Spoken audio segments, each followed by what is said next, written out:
The 66-year-old has had turbulent health for many years.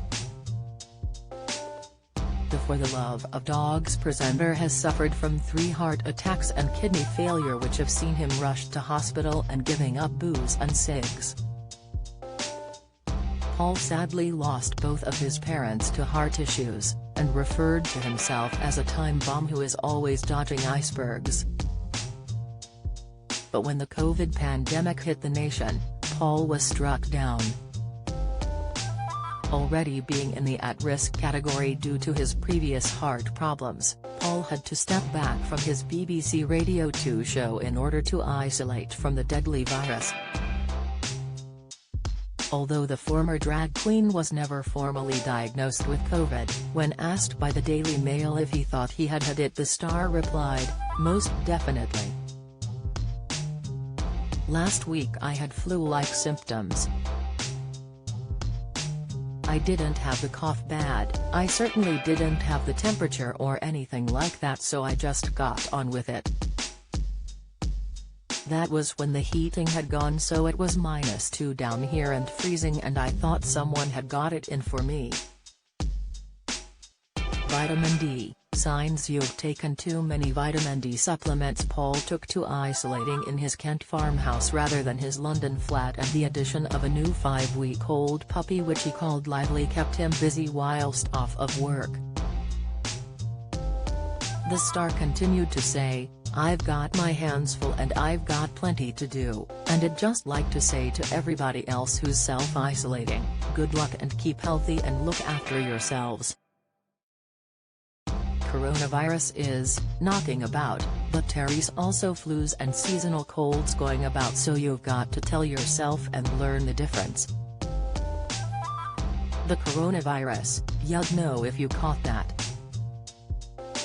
I lay on the couch with the fire on and the dogs on top of me moaning. Don't miss Dave Meyer's health, the hairy biker devastated after diagnosis. Insight: previous COVID infection can boost protection from vaccines. Expert advice: Pfizer booster shot, the third shot side effect that makes daily activities impossible. Latest: it was sheer exhaustion like Chris Evans had too.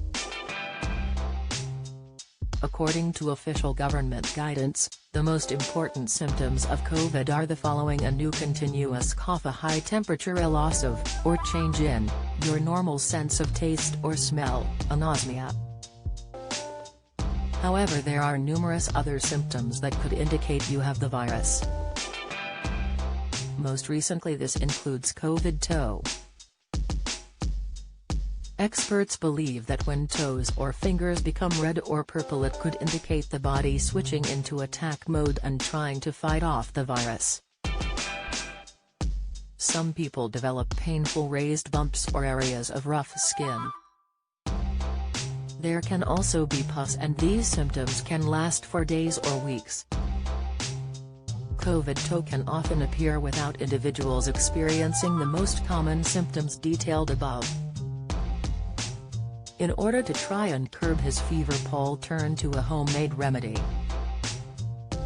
What he called four thieves vinegar. The star told the Liverpool Echo that he drank a concoction of cider vinegar, garlic and 4 other herbs: rosemary, lemongrass, parsley and a bay leaf.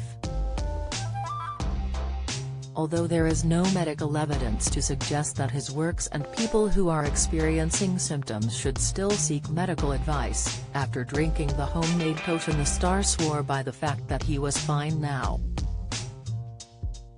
As of October 7, people who had tested positive for the virus stood at 40,701 in the UK. That is a reduction of 381 over the last 7 days.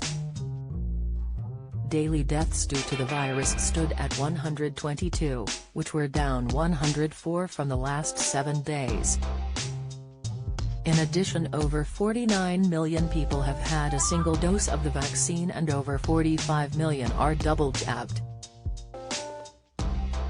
The government's independent vaccine advisors, the Joint Committee on Vaccination and Immunization, JCVI, has now recommended a 3rd shot of the vaccine for people with severely weakened immune systems. Around 400,000 to 500,000 patients 12 years of age and over will be eligible in the UK. Much of the data used to inform that JCVI's decision comes from studies of mRNA vaccines, namely the Pfizer/BioNTech and Moderna jabs. With this in mind, the JCVI recommends that eligible patients aged 12 to 17 receive the Pfizer vaccine as their third shot, with those aged 18 and over receiving the same or the NIH/Moderna vaccine.